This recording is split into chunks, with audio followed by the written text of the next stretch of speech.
m'appelle Etem, j'ai 13 ans et je suis en 5e et j'ai la maladie crise d'épilepsie que j'ai depuis, pas forcément bébé, mais vers 3 ans, 4 ans. Ma mère qui subit aussi mes crises d'épilepsie, qui peut pas dormir le soir pour me surveiller. Après, je les fais les soirs, mes crises. Si j'en fais plus de 5 minutes, si la crise d'épilepsie dure plus de 5 minutes, c'est que c'est pas normal. Mais des fois, ça peut être calme. Je peux pas voir qu'est-ce que je fais forcément le soir.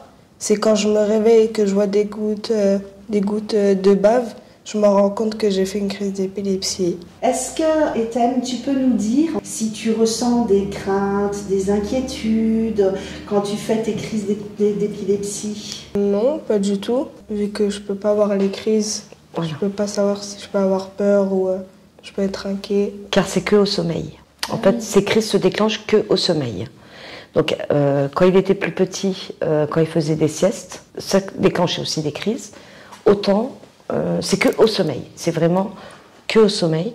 Donc, dès qu'il se couchait comme il avait beaucoup de médicaments à l'époque, pour pour mettre le traitement en route, pour mettre des choses en route, il en faisait une quinzaine dans la nuit, toutes les demi-heures, on va dire, depuis 7 ans.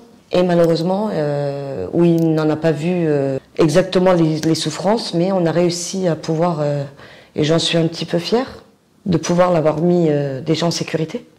Parce que de l'emmener aux urgences tout le temps pour des crises, moi je voyais pas trop la chose.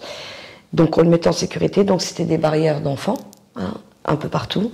Les meubles un peu, tout ce qui est coin, on mettait des choses pour, qui se fassent pas mal, parce qu'en fait c'était des crises assez anormales, parce que il s'en rendait pas compte, parce qu'il sautait, il tapait dans ses mains. Et je dormais avec lui, ou en fait c'était moi qui me suis plus sacrifiée. Il me marchait sur la tête, j'avais des hématomes. Tant que mon fils allait bien, je m'en rendais pas compte, je laissais tout faire en fait. Et des fois il s'échappait de la chambre, donc on essayait de le retenir. Il tapait des pieds. En fait elles étaient complètement toutes différentes en fait. Donc on ne savait pas ce que c'était exactement, mais on voulait le mettre en sécurité. C'était la seule chose que notre priorité, c'était de le mettre en sécurité. Et vu que c'est venu, cette maladie est venue, la première rentrée, donc à 3 ans et demi, il est rentré, il a été le matin à l'école, à la maternelle, et il est rentré et il a commencé à convulser. Et c'est là qu'on m'a dit, on reste à l'hôpital 10 semaines. Donc là, il avait des médicaments où il était vraiment à l'ouest, où il ne me reconnaissait plus. Il demandait sa maman alors que j'étais juste à côté de lui. On a dû tout arrêter. Notre vie a un petit peu basculé. J'ai dû tout arrêter pour lui, pour le faire grandir correctement et lui faire une éducation normale, puisque ça reste un petit garçon normal, où j'en suis très très fière parce que c'est la maman un peu qui s'est effondrée, c'est le grand qui reprend un peu la chose. Je suis fière de ce qu'on a accompli, entre guillemets, de ne pas avoir lâché. Et oui, j'ai vécu 10 ans de souffrance, et c'est ce que je dis, même la famille peut comprendre sur le coup, mais ne comprend pas ce que l'on vit chez nous. Donc en fait maintenant, il va très très bien depuis 1 an et demi, depuis qu'il vient au centre de CHU par Dr Maillard, qui a réussi à trouver quelque chose d'anormal dans son cerveau. Donc il lui a tenté de mettre des nouveaux médicaments, donc ça a fonctionné. Là, il dort tout seul dans sa nouvelle chambre. Ça a été très très dur au début, parce que même dans un couple c'est très très dur. Ça gâche beaucoup de choses. Je pense qu'un papa aurait pu partir, de voir autant de souffrance et de ne pas consacrer une vie maritale et plus une vie sur les enfants. Et là maintenant, il dort tout seul depuis 1 an et demi, et c'est le plus beau des cadeaux. Et pour moi, voilà, mais c'est lui maintenant mon petit sauveur, puisque je suis tombée très très bas aussi, mentalement, moralement, physiquement.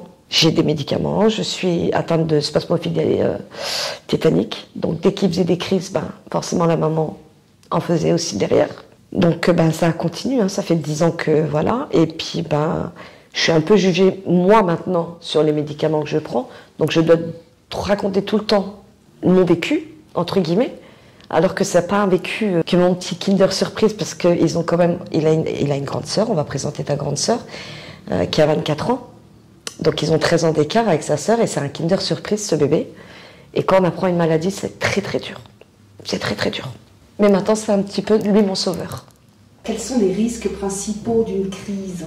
Comment est-ce que vous voyez vraiment, pour vous, le plus gros risque d'une crise? Le plus gros risque d'une crise, c'est que si elle atteint les 5 minutes, on doit lui injecter le Bucolam. On ne l'a jamais fait, sauf une fois, où on a dû, parce qu'elle a duré vraiment plus de 5 minutes. Et quand les 5 minutes atteintes dans le PAI, donc, qui a été fait par Madame Todosi et Dr Maillard, dans les 5 minutes qui viennent, s'il fait des grosses crises, on doit lui injecter le Bucolam et appeler le SAMU. Et sauf que quand il en fait 15, malheureusement, même le Bucolam ne fait plus son effet. Donc on n'a pas à injecter plusieurs... donc ils le reprennent directement à l'hôpital. Et c'est ça mon angoisse, c'est de repartir au sein de l'hôpital et de le renfermer, entre guillemets. C'est un petit... depuis tout petit, le ballon-pied, c'est un fouteux. Malheureusement, quand les médicaments n'ont pas été... parce qu'il fallait tout le temps changer, vu que plus il grandissait, plus en fait la molécule ne fonctionnait pas. Donc en fait, il leur refusait. Et donc on a tout arrêté. Et moi qui étais très active dans le domaine de vendeuse, de prêt-à-porter, de choses comme ça, ça fait 10 ans que j'ai arrêté le travail, puisque les nuits je ne dormais plus. Et ça continue maintenant, puisque je ne dors plus, donc je ne peux pas travailler en fait. Je dois me reposer l'après-midi. J'ai dû tout arrêter puisque quand il a commencé à aller... donc quand on a déménagé, il y a 3 ans, on a déménagé à Villers. Et donc il a été au château, donc dans une école qui a été extrêmement superbe, car il est tombé sur une maîtresse qui a malheureusement des enfants épileptiques. Donc c'est elle qui m'a formée un petit peu dans toutes les choses, qui m'a dit qu'il y avait des aides, qu'il y avait des MDPH, qu'il y avait des aides pour lui dans la classe, alors que quand on était à Vendeuvre, on m'a jamais aidé. Donc je ne savais rien du tout de tout ça. Et je n'ai pas cherché à comprendre, donc moi je voulais juste sa santé, qu'elle aille bien et tout. Et moi j'ai dû arrêter, et il fallait que je sois à 4 minutes de l'école, justement, s'il se passait une crise, il faut que je me déplace en 4 minutes. 4 minutes, si je ne suis pas là, c'est les ambulances qui allaient. Comment vous vivez-vous en tant que... J'angoisse. J'angoisse beaucoup. J'angoisse et c'est mon mari qui prend la relève ou ma fille. Parce qu'en fait, je commence à faire une crise de tétanie. En fait, on ne sait pas qui prendre en charge maintenant. Ou le petit, ou la maman. Et de le voir comme ça, de ne pas pouvoir savoir quoi faire, qu'est-ce qu'il en est. Parce que pendant 9 ans, on a cherché ce que c'était sa maladie. Et donc, on avait le point d'interrogation, mais sans le point. Puisque c'est seulement maintenant que Dr Maillard a su me dire placer des vrais mots, qu'on sait le pourquoi, mais... Est-ce que pour toi, l'épilepsie a eu un impact, des conséquences sur ta vie de petit garçon de 13 ans? Non, pas forcément. Vu que je vois pas mes crises d'épilepsie, je peux pas savoir s'il y a vraiment des impacts. Enfin, je vis comme une personne normale. Je ressens pas vraiment... Je sais pas comment expliquer. Sauf la prise de médicaments le matin. Oui, voilà, la fatigue. La fatigue, beaucoup de fatigue. Et il doit être autonome à se les prendre lui-même. Donc, à l'âge de 13 ans, et depuis cette année, il est autonome de savoir lesquels médicaments sont pour lui. C'est un très gros pas aussi pour lui. Bon, des fois, quand il est très très fatigué, il les oublie, donc je cours derrière pour dans l'heure qui viennent à l'école ou dire... Il les a un petit peu oubliés ou quoi que ce soit, mais ça fait 1 ou 2 fois d'erreur, mais sinon, il est très concentré sur l'heure exacte. Quand je vous dis l'heure exacte, c'est pas 1 minute de plus, c'est pas 1 minute de moins. C'est 7h30 du matin, 19h30 le soir. Je fais ça naturellement, vu que j'ai l'habitude de prendre ces médicaments le soir et le matin. Et c'est surtout le soir, quand je les prends à 19h30, je ressens la fatigue. Et le matin, rien de spécial. Est-ce que tu en parles, toi, de l'épilepsie à tes copains? Est-ce que ça a une influence? J'en parle à mes amis, mais ils m'acceptent quand même comme une personne normale. Pas forcément des gens qui me rejettent, vu que j'ai des amis Ulysse et des amis aussi du collège normal. C'est quoi les amis Ulysse? Est-ce que tu peux expliquer? C'est des gens qui ont des difficultés, aussi des maladies. Donc, ils sont là pour avoir des aides, comme des AVS. Oui, voilà, des trucs comme ça. Alors qu'il y a d'autres maladies, en fait. C'est pas que les épileptiques. C'est une école spéciale où il y a une dizaine. Vous êtes une dizaine? Oui. Ils ont chacun sa maladie, mais ça se passe bien. Moi qui avais très très peur de la 6e, justement, vu qu'on ne le voit pas sur lui-même, d'être rejeté. Mais malheureusement, non, pas du tout. puisqu'il fait Ulysse normal et dans des matières où il est très très bien appliqué en 5e normal. Donc voilà, il a juste redoublé le CP où c'était la période où il était hospitalisé non-stop. Mais vraiment du non-stop. Quelles sont les craintes que vous associez avec une crise d'épilepsie de votre petit frère? Les craintes qui ne reviennent pas. Comment vous vivez la crise? Je ne sais pas si vous avez pu être témoin de la crise de votre petit frère. Ouais. À l'époque où il en faisait beaucoup, j'avais, on va dire, c'est triste de dire ça, mais l'habitude qu'il en fasse. Mais j'ai jamais su quoi faire. Et maintenant, depuis la prise de médicaments, le fait qu'il n'en fasse plus, est-ce que vous êtes rassurée? Comment vous le vivez? Ah bah oui, moi je peux se rassurer pour lui, pour son fonctionnement de vie, parce que ça reste c'est un gamin quoi. Moi aussi j'ai envie qu'il soit, je vais pas dire normal parce que pour moi il l'est, mais comme les autres. Ça reste une maladie qui se voit pas, enfin la sienne elle se voit pas forcément par les gens de dehors. Ils font quand même la différence je pense, d'où son traitement. On va dire de faveur entre guillemets, mais ça l'est pas. Pour moi, il devrait être comme les autres. Enfin, aujourd'hui, il est scolarisé niveau Ulysse. Je suis arrivée à un moment où j'ai dû le pousser, mais je me suis rendu compte qu'il n'avait aucun rapport avec un enfant Ulysse, parce que j'en ai vu. Enfin, je pense qu'il est assez capable de se débrouiller assez seul et même de réfléchir tout seul, sans avoir l'aide de quelqu'un derrière, parce que, soi-disant, il a eu un retard. Enfin, c'est possible, mais aujourd'hui, je le vois moins. Parce que je pense que lui aussi il a grandi, il comprend certaines choses plus facilement qu'avant. Il y a un moment où on savait à quoi ressemblaient les crises, il y a des moments où ça a changé, donc c'était encore beaucoup d'appréhension parce qu'on ne savait pas. On a eu peur que ça rechange encore et on ne sait jamais ce qu'il fait en fait. À la limite, quand c'est la nuit encore, on gère à la maison, mais quand il y avait une période où il en faisait dehors, c'était pas des crises, mais c'était des changements de comportement un peu anormaux, on va dire, entre guillemets. Bah ça me stressait un peu quand je sortais parce que je voulais pas qu'il se fasse mal. Au pire, il y a des gens qui ne comprennent pas, qui vont s'en prendre à lui. Parce que pour faire expliquer aux gens que des fois, certains, il y en a, ils ont des différences, c'est difficile aussi, parce que certains ne veulent pas comprendre. On n'a pas trop compris, ça n'a pas duré longtemps. Comment l'épilepsie influence vos relations? Ça reste un petit garçon normal, avec une éducation normale. C'est ce que je dis. C'est pas parce qu'il a une épilepsie qu'on va l'arrêter de vivre, qu'il va faire ce qu'il peut, voilà, ce qu'il a envie, des choses qu'il aime, des choses comme ça. On essaie de le pousser justement, d'essayer de rattraper ses 7 ans d'absence, parce qu'il a quand même 7 ans d'absence, où il ne se souvient plus de rien du tout. Donc on veut qu'il avance. C'est ce que je dis, je remercie ma fille justement d'avoir pris le relais. C'était pas son rôle du tout. Et ça lui est tombé dessus, donc malheureusement je m'en veux un petit peu. On a été une famille assez soudée quand même. Et c'est ça qui je pense que, voilà, mais les gens, comme je disais, ne comprennent pas exactement les choses. C'est nous qui le vivons, nous, qui l'avons vécu pendant 7 ans, H24. Et on rendait peu de compte. Parce qu'au bout d'un moment, c'était fatigant. On le mettait en sécurité, c'était nous notre... La seule chose qu'on pouvait faire, c'était de le mettre en sécurité. Les amis, non, parce que je suis très famille, donc on est très sœurs, on est 4 filles. Donc on est non-stop ensemble. C'est eux qui ont vu, parce que moi je l'avais caché, en disant comment que ça se passait mes nuits, je voulais pas leur expliquer. Pour pas les inquiéter, parce qu'on est très fusionnels, je voulais pas, c'était le dernier, donc je voulais pas en parler. Vraiment pour avoir un mot sur sa maladie, exactement le mot. Et puis comme il a eu des nièces et tout, puis il voulait aller dormir chez ses tatas, comme tout le monde. Je vais ajouter une anecdote, une petite anecdote, où le jour où il a dormi chez une de ses tatas, sa petite tata, on dormait tous ensemble dans la même chambre. Mais il s'est retrouvé sur la tête de ma sœur. Et c'est là qu'elle a compris, mais qu'est-ce qui se passe? Et c'est là qu'elle s'est posé des questions, et c'est là qu'on a fait une réunion de famille où on a, entre sœurs, entre guillemets, et qu'on a expliqué les choses. C'est comme à ma fille, quand il a commencé à convulser, quand il était tout petit, à 3 ans et demi, 3 jours après seulement, je lui ai expliqué qu'il était hospitalisé pour une gastro, ou quelque chose comme ça, et je l'ai pris tout doucement, j'ai voulu la préparer. Mentalement, comme elle allait être hospitalisée plus de 10 semaines. Mais elle a été plus forte que moi. Elle est plus forte que moi. C'était une charge. Simplement, quand on était hospitalisé, quand il n'allait vraiment pas bien, là, les gens, ils venaient nous voir en me disant, voilà, on vient voir le petit, c'est ça qu'on venait. Mais sinon, après, entre guillemets, ils bâclent, en fait, la chose. Pour eux, c'est bâclé. On va à l'hôpital une fois, d'accord, on vient de dire bonjour, on vient de dire comment tu vas, mais après, il n'y a plus personne. Et donc, quand la famille a appris le diagnostic, comment... Ça, par contre, ça a été pris très très durement.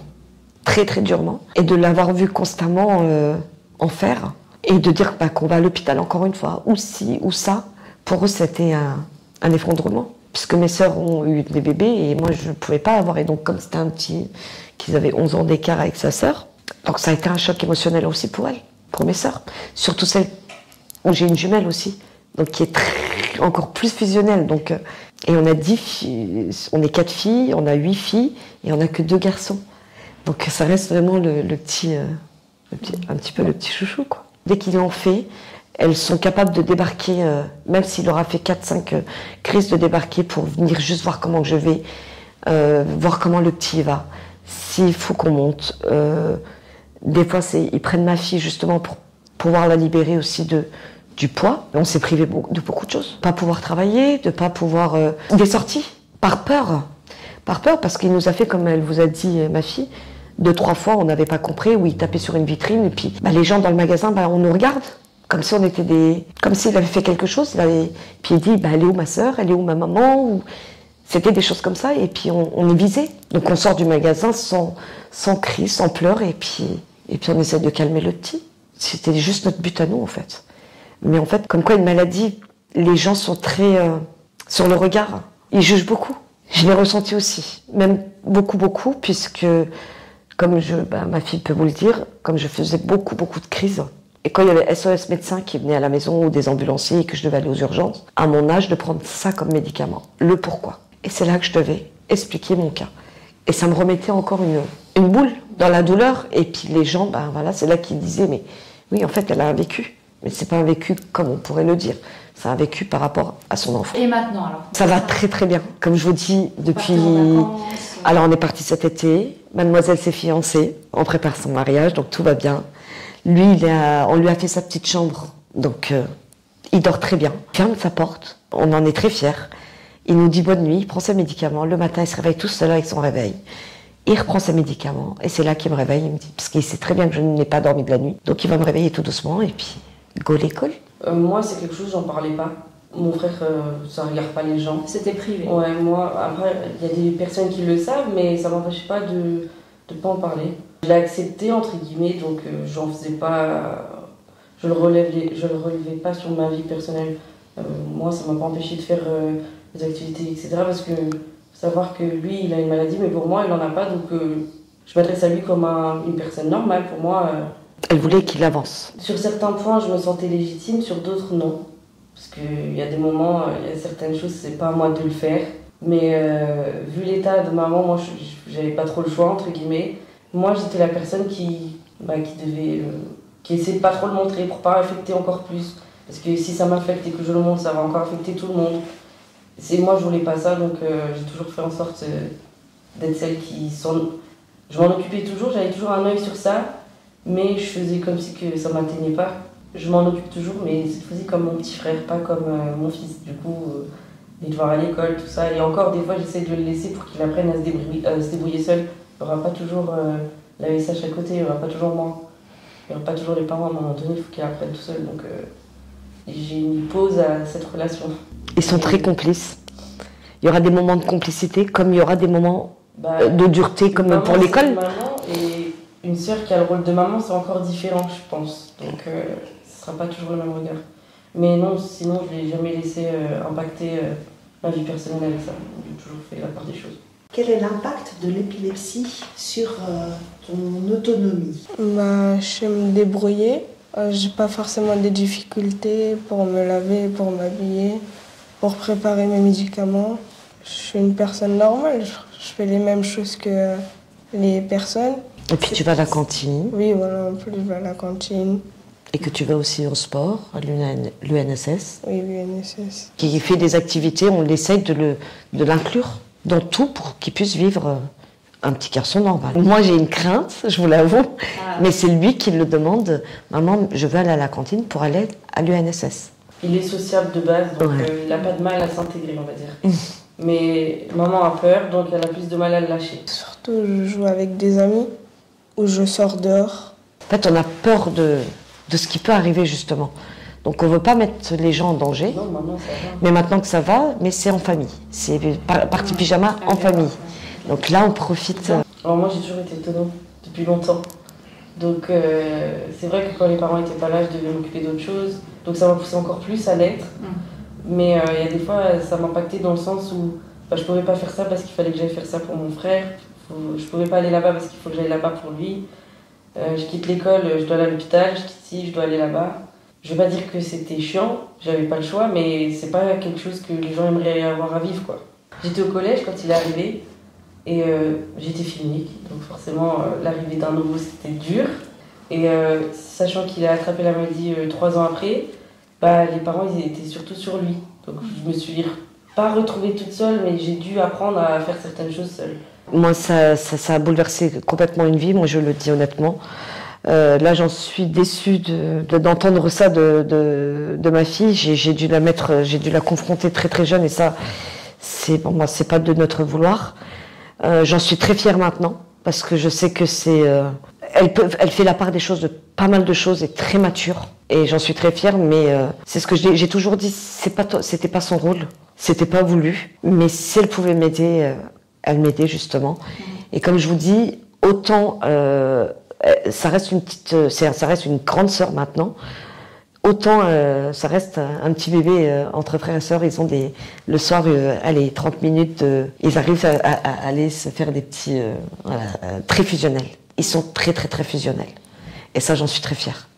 Je reviens sur l'autonomie. Donc avant, vous m'aviez dit, vous étiez quand même privée de pas mal de choses. Ouais, de plus vouloir me pouponner, de plus vouloir m'habiller, de plus vouloir sortir et puis d'arrêter de travailler. De toute manière, ça, j'étais obligée, quoi qu'il en soit. Pendant 10 ans où un papa aurait pu partir, parce que tout le temps dormir avec le petit et pas avoir une vie de couple, je pense que ça a fait un impact aussi à mon mari, énormément. Ça, il fallait qu'il l'accepte. Parce que toutes les 15 minutes où il en faisait, moi j'en ai encore le bruit. Le moindre bruit que j'entends, je vais courir directement dans la chambre du petit. T'as des réflexes. C'est un réflexe, ça peut être n'importe quel bruit, mais j'ai encore le bruit du petit, donc du coup, je me réveille vers lui.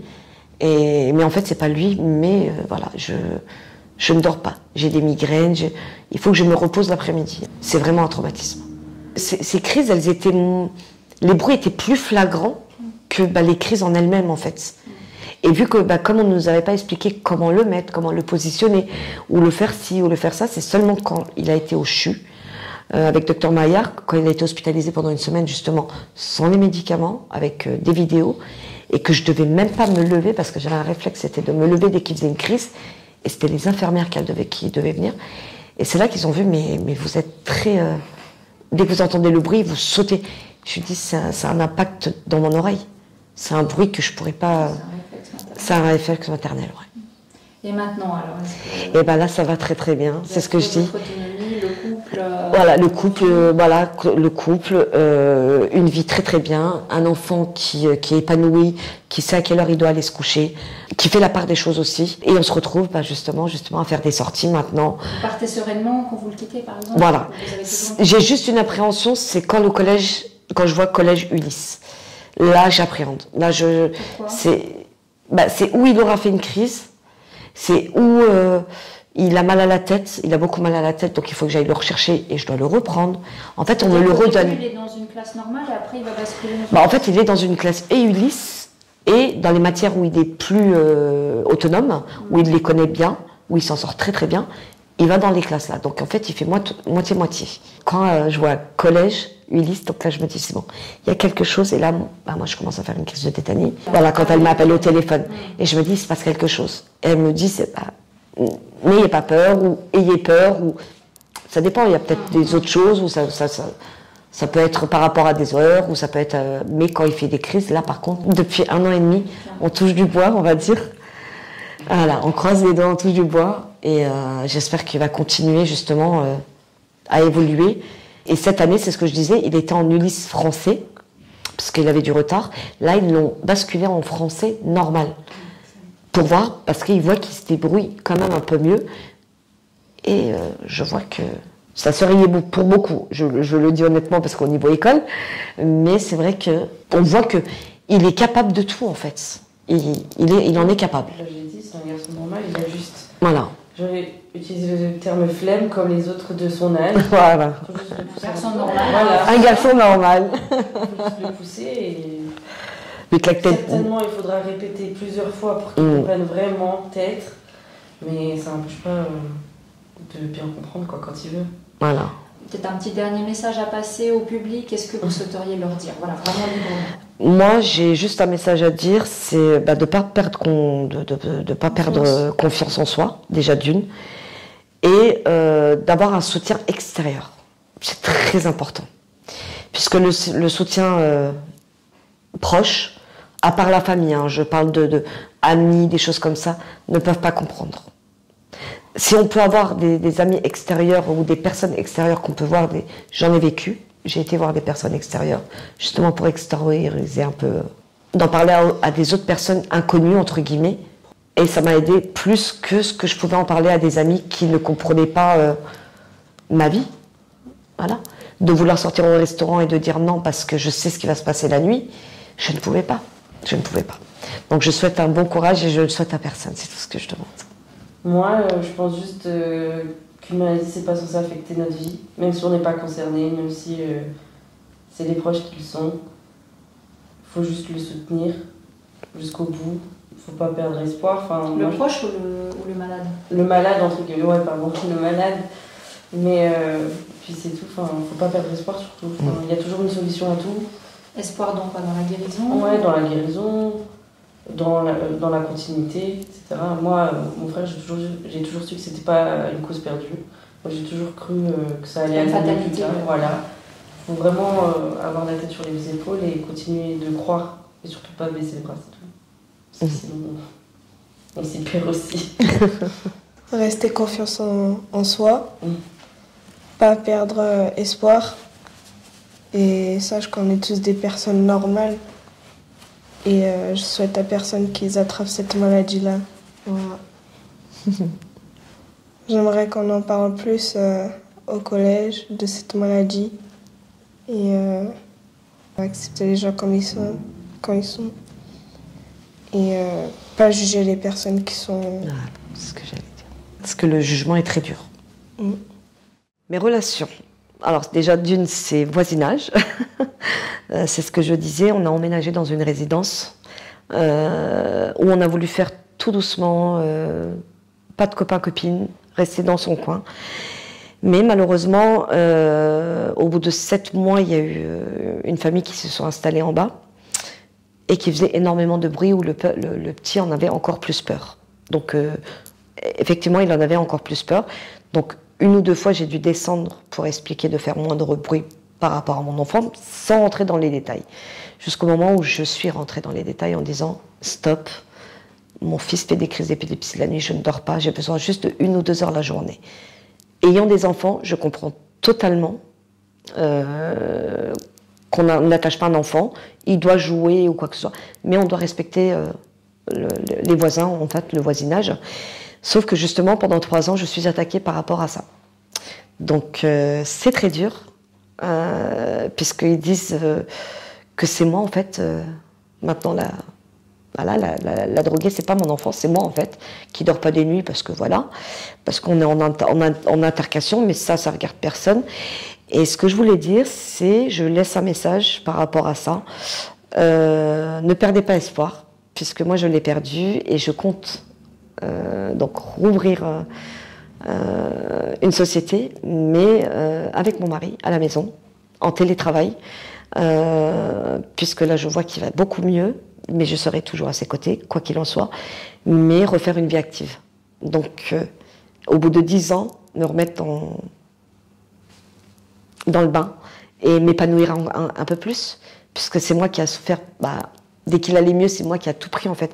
On relâche tellement le vécu, qu'en fait, au niveau de la santé, ça a empiré encore plus de choses. J'ai vécu beaucoup de choses en 1 an. Mon fils peut en témoigner aussi. J'ai vécu beaucoup d'opérations et il ne faut pas lâcher prise, c'est tout ce que je dis. Et demander les aides le plus possible pour les gens. Aider les gens, entre guillemets, car des gens en demandent un peu trop pour certaines choses, alors que d'autres n'ont pas... comment dire, le minimum, le strict minimum, juste une aide de parler, de se sentir entouré de personnes utiles, où on peut nous dire allez vers cette personne, elle va vous aider. Juste ça, ça réconforte beaucoup une maman.